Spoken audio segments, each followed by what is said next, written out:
Trump की dinner party में firing को लेकर सबसे नई खबर आई है। होटल में ही शूटर ने पिस्टल को असेंबल किया। व्हाइट हाउस कॉरेस्पॉन्डेंट डिनर के दौरान हमलावर ने 7 राउंड फायरिंग की। हमलावर ने होटल के बॉलरूम के बाहर से फायरिंग की। शूटर ने कबूला कि ट्रंप को निशाना बना रहा था मैं, ये उसने कबूल लिया है।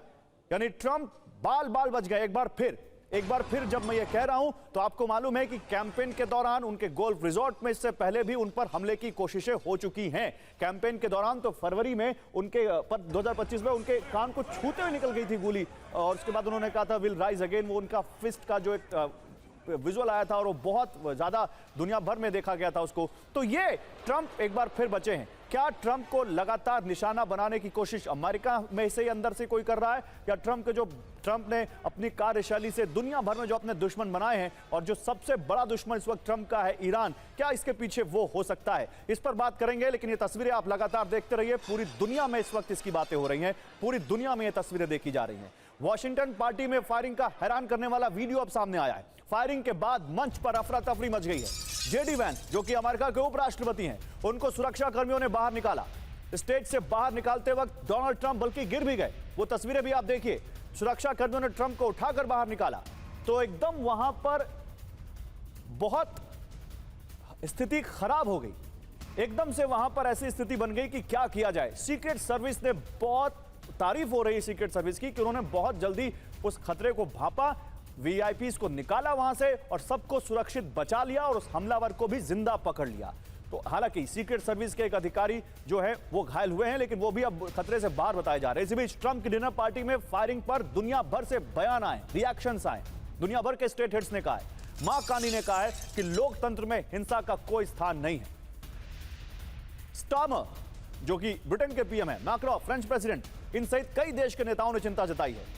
इनफैक्ट जो उर्सुला वॉन डेर है, उनका भी थोड़ी देर पहले रिएक्शन आया कि उन्होंने मेलानिया और डोनाल्ड ट्रंप दोनों से बात की है, और वो भी कह रहे हैं कि इस तरह की घटना का कोई स्थान लोकतंत्र में या नहीं होना चाहिए इस दुनिया में।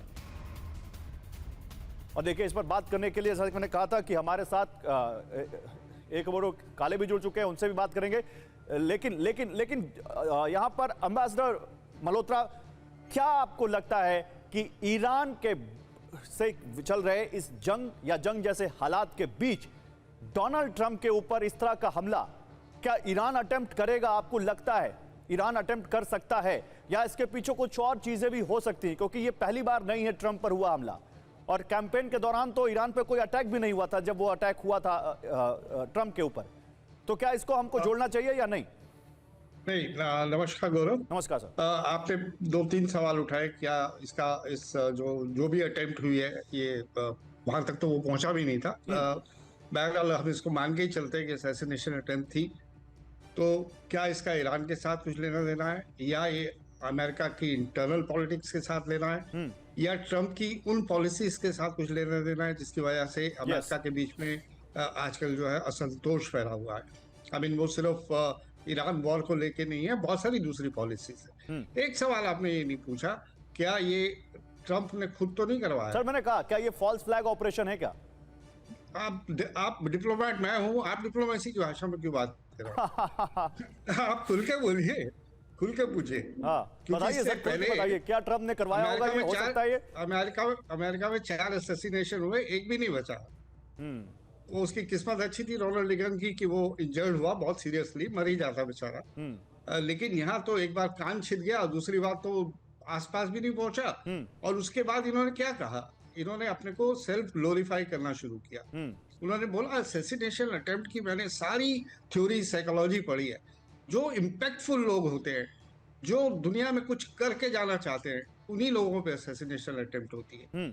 और जो इम्पैक्टफुल नहीं होते, जो किसी काम के नहीं होते, उनको फिर कोई पूछता भी नहीं। Anyways, this is one possibility. But coming to more serious things, देखिए, ईरान की तरफ से अगर कोई भी लिंक है तो फिर ये इतना छोटा ऑपरेशन क्यों? या सिर्फ मैसेज देने के लिए है कि एक आपने किसी को हायर किया, सुपारी दी और कहा कि एक बार कर दो, कि जैसे हम एक छत के नीचे बैठे हुए थे, आयतुल्लाह ख़ोमेनी और उनकी पूरी टीम, और आपने जो है हमें खत्म कर दिया। आज आप एक छत के नीचे बैठे हुए थे, और आपके साथ बहुत सारे आपके इम्पोर्टेंट जो हैं डिग्नेटरीज भी बैठे हुए थे, हम चाहते तो हम आपको भी वही जो जवाब दे सकते थे। तो अब आप समझ जाइए, ये बहुत थ्योरेटिकल पॉसिबिलिटी है। बाकी ये भी है जैसे वो गन कल्चर हम जानते हैं अमेरिका में कितना है, इससे पहले साइकियाट्रिक फायरिंग गन कल्चर के लेते हुए, बट ये गन कल्चर वाला भी नहीं लग रहा है, बिकॉज जिस तरीके से उसने प्लान किया, जीनियस प्लानर है, हो सकता है भटका हुआ है लेकिन जीनियस है, प्लानिंग करी उसने, सब कुछ अंदर असेंबल किया जैसा बताया जा रहा है। तो सभी पॉसिबिलिटीज को आप करके देखिए, लेकिन मुझे लगता है कि ईरान की तरफ से संभावना कम है। विद इन अमेरिका जो इंटरनल उनके यहाँ थोड़ा असंतोष है डोनाल्ड ट्रंप की पॉलिसीज को लेके, और ये इमिग्रेशन, माइग्रेशन, नहीं, अब इसमें कहा यह जा रहा है कि जो हमलावर है ना तो वो ईरानियन है, ना वो इतना हो सकता है हाईली मोटिवेटेड हो, लेकिन वो हाईली एडुकेटेड भी है, उसको एक बेस्ट टीचर का अवार्ड मिल चुका है, वो मतलब पढ़ा लिखा भी है और इस सोसाइटी में रेस्पेक्टफुल पोजीशन पर है। उसके बावजूद इस तरह का हमला करना, बहुत सारे सोशल मीडिया पर बहुत सारे पोस्ट वायरल हैं कि ये मोटिवेटेड है, शिया मॉस्क में जाता था, ईरानी एक्टिविस्ट बहुत कुछ कह रही हैं, लेकिन कोई ऑफिशियल रिएक्शन या ऑफिशियल स्टेटमेंट अभी तक आया नहीं है अमेरिका की तरफ से जिसको हम यहाँ पर कोट कर सकें। लेकिन इस तरह का हमला करना, और वो भी इतने पढ़े लिखे इंसान का, जो आप कह रहे हैं जीनियस तो है वो, लेकिन क्या इसके पीछे केवल ईरान का ही एंगल है या कोई और एंगल? अब पूरी दुनिया यही जानना चाहती है, ट्रंप की फायरिंग का क्या कोई ईरान कनेक्शन है? देखिए, ईरान से वार्ता रद्द होने के 10 घंटे बाद ही यह शूट आउट हुआ है। होटल के बाहर नो वॉर ऑन ईरान की नारेबाजी हो रही थी। ईरानी कट्टरपंथियों ने खामनेई की मौत का बदला लेने की बात कही थी। इस मामले का ईरान कनेक्शन इसलिए बन रहा है क्योंकि जुलाई 2024 में साजिशकर्ता आसिफ मर्चेंट IRGC से जुड़ा था। पाकिस्तानी नागरिक आसिफ मर्चेंट ने कासिम सुलेमानी की मौत के बाद साजिश रची थी। पेंसिल्वेनिया रैली में ट्रंप पर हमले से पहले ही आसिफ मर्चेंट पकड़ा गया था। FBI का दावा था कि मर्चेंट को IRGC ने ट्रंप को मारने के लिए 4 लाख एडवांस दिए थे। पेंसिल्वेनिया रैली में ट्रंप पर हमले के बाद FBI ने इसके पीछे ईरान का हाथ बताया था। अब अगर पेंसिल्वेनिया वाले अटैक में ईरान का हाथ था, तो क्या इस अटैक में भी ईरान का हाथ हम अब जोड़ सकते हैं, और वो भी तब जब वॉर लाइक सिचुएशन हो, 40 दिन की वॉर हो चुकी हो?